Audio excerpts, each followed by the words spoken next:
અચ્છા, તારે જાણવું છે કે હું શું વિચારું છું? ઓકે, તો એક કામ કર, આંખ બંધ કર અને વિચાર કર કે જો તું કિંજલ છે તો તું શું કરે? લે, એમાં આમ આંખ બંધ કરીને વિચારવાની શું જરૂર છે? મને તો ખબર જ છે કે સુશાંત કરતા ઉત્કર્ષ 100% બેટર છે. બસ મળી ગયો જવાબ.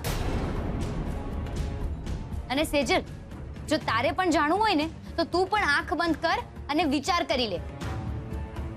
કિંજલ, જિંદગીના કેટલાક અગત્યના નિર્ણયો આંખ બંધ રાખીને નહીં પણ આંખ ઉઘાડી રાખીને લેવાતા હોય છે.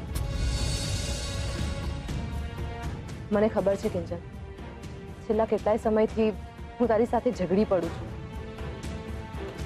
ઉત્કર્ષને લઈને મેં તારી સાથે વિચિત્ર વ્યવહાર પણ કર્યો છે, પણ આજે મોટી બેન તરીકે હું તને સિરિયસલી પૂછવા માંગુ છું કે તું સુશાંત માટે કંઈ વિચારી રહી છે? જો મારા માટે તો સુશાંત કોઈ ઓપ્શન જ નથી. તો પછી આ વાતની ચર્ચા કરવાનો મતલબ જ શું છે?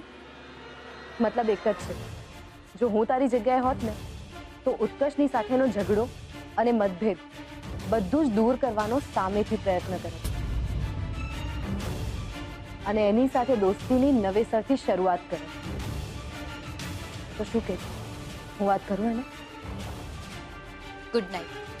હા, ગુડ નાઇટ. Good night.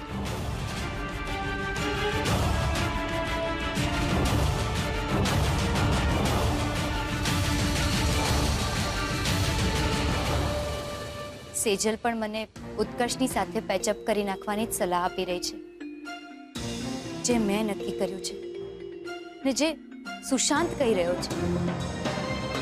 પણ જે રીતનું મેં ઉત્કર્ષ સાથે વર્તન કર્યું છે અને આજે ઉત્કર્ષે દુકાન પર આવીને કર્યું છે, વાત જલ્દીથી બને એવું લાગતું નથી.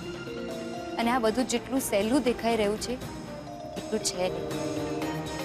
મારે અલગથી કંઈક વિચારવું પડશે. ભલે થોડો ટાઈમ છે. હા, એ જ બરાબર છે. ને બની શકે કે સમયની સાથે સાથે બધું એની જાતે જ ગોઠવાતું જાય, અને જો ના ગોઠવાયું તો એ પછી ઉપરવાળાની મરજી.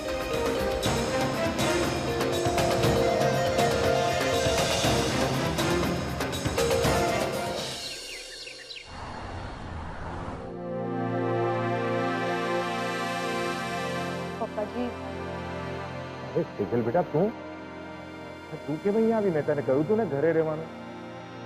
અહીંયા આવવાની તારે જરૂર જ નથી. પણ પપ્પાજી, ઇન્કમટેક્સ વાળી મેટર તો સોલ્વ થઈ ગઈ છે ને, પછી શું પ્રોબ્લેમ છે? એ જ પ્રોબ્લેમ છે કે બેટા, એ પ્રોબ્લેમ અડધો જ સોલ્વ થયો છે. અને એકવાર આ ટેક્સનું ચક્કર શરૂ થાય ને, આગલું પાછલું બધું જ કાઢતા હોય છે.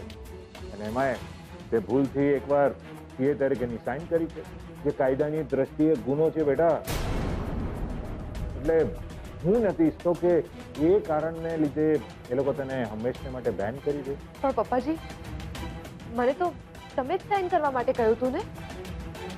બસ તો પછી આજે પણ જેમ હું કહું છું ને એમ જ છે. સિરિયલ બેટા, તું જાણતી નથી આ લોકો બહુ લાલચુ હોય છે.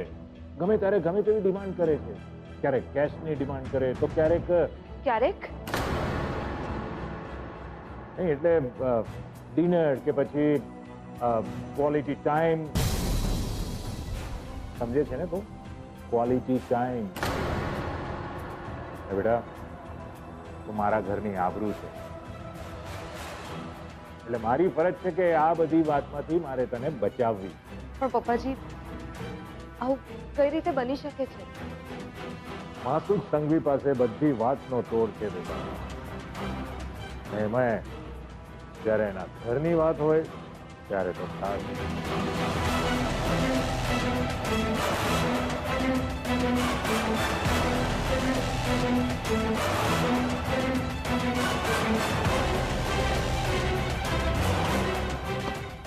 તારું રેઝિગ્નેશન લેટર સહી કરી. એટલું હું કહી શકું કે સેજલ ભટ્ટે પોતાની ભૂલ કબૂલ કરી છે અને હવે અને નોકરી પણ છોડી દીધી છે. પપ્પાજી આનાથી શું ફરક પડશે? અરે બેટા, જ્યારે તું આ ઓફિસમાં કામ જ નહીં કરતી હોય પછી એ લોકો તને પકડીને શું પૂછવાનું?